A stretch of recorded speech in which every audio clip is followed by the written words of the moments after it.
Shri Sanjay sir, देश के कई हिस्सों में बाढ़ का संकट बहुत ही गंभीर हो रहा है। तमिलनाडु, आंध्र प्रदेश का कोस्टल एरिया है, पौंडीचेरी है। आज बहुत से हमारे उस राज्यों के सम्मान्य सदस्यों ने अपने अपने राज्यों की स्थिति बताई। जैसे तमिलनाडु की डीएम के नेता कनिमोझी है, नवनीत कृष्णन जी है, सीएम रमेश जी है। लाखों करोड़ों लोग इस संकट का सामना आज कर रहे हैं। ये सब हमारे भाई बहन है।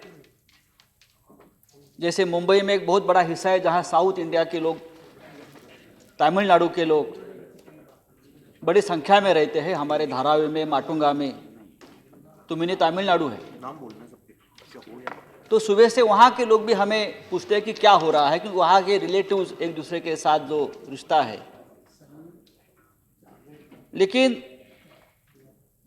आज एक अच्छी बात है कि इस सदन में सभी राजनीतिक दल, यानी पूरा देश इस संकट के घड़ी में तमिलनाडु के साथ खड़ा है और केंद्र सरकार को जो भी राहत कार्य के लिए जो भी करना है वो पूरी ताकत से, पूरी मजबूती से ऐसे सभी राज्यों के साथ खड़े रहने की जरूरत है।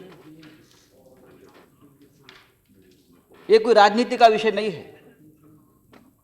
इस संकट से मुंबई शहर भी गुजरा है, बिहार में भी संकट बार आता है, पश्चिम बंगाल में आता है, उड़ीसा तो हमेशा इस ऐसे आपदा का शिकार रहा है।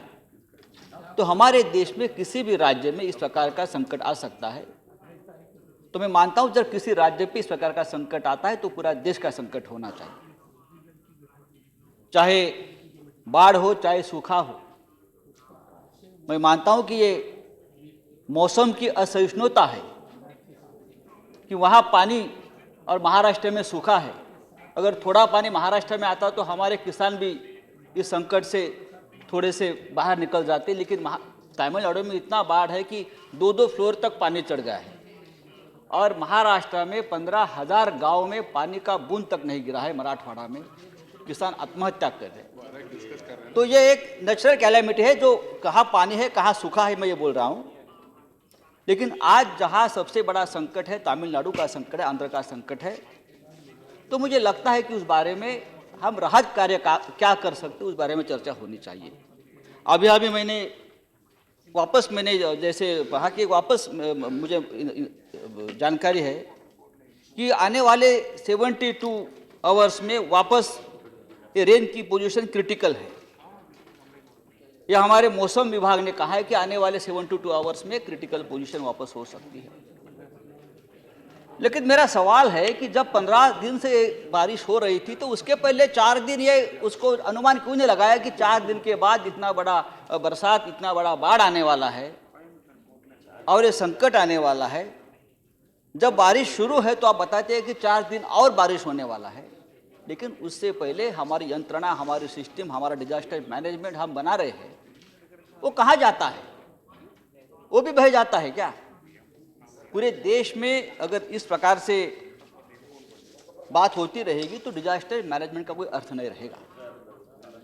बात चेन्नई की नहीं है, एक शहर है चेन्नई, बड़ा शहर है, मुंबई जैसा शहर है।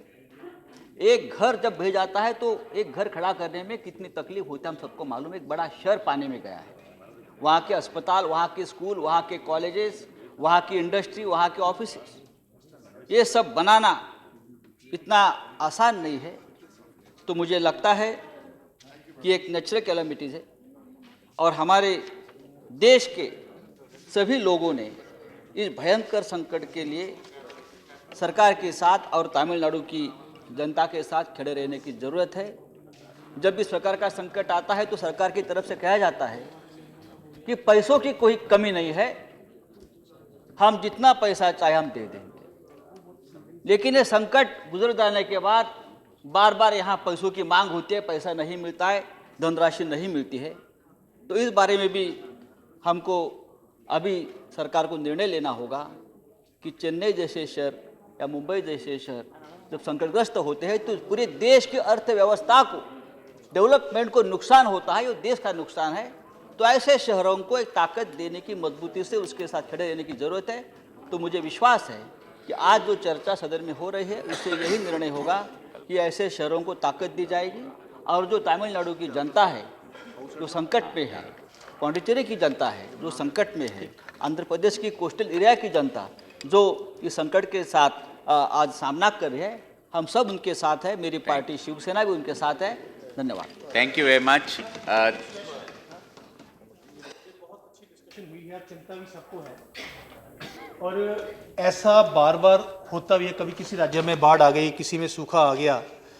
तो मेरा एक निवेदन है सरकार से, अगर ठीक समझे, केंद्र सरकार और राज्य सरकार मिलके ऐसे एरियाज जहां पर भूकंप आते हैं, साइक्लोन आते हैं और सुनामी वगैरह आती है, आइडेंटिफाई करके उनकी पर्सन और प्रॉपर्टी की इंश्योरेंस जिसका प्रीमियम सरकार दे, ऐसा अगर कोई हो जाए, क्योंकि इमीडिएटली पैसे की जरूरत इस समय पड़ती है, तो इंश्योरेंस कंपनी जो है वो पैसा दे सकती है। अगर ऐसा कोई पॉसिबल हो तो इस बात को भी विचार किया जा सकता है। Thank you very much. दूसरी बात सर, जो हम अब एमपी लैड का पैसा देने वाले हैं, एक कोई प्रोजेक्ट तमिलनाडु सरकार एक कोई प्रोजेक्ट आइडेंटिफाई कर ले, वहां पर सारा पैसा अगर चला जाए ताकि वो पैसा लगा दिखे, ऐसा मेरा। Thank you very much. The reply is slated tomorrow. We'll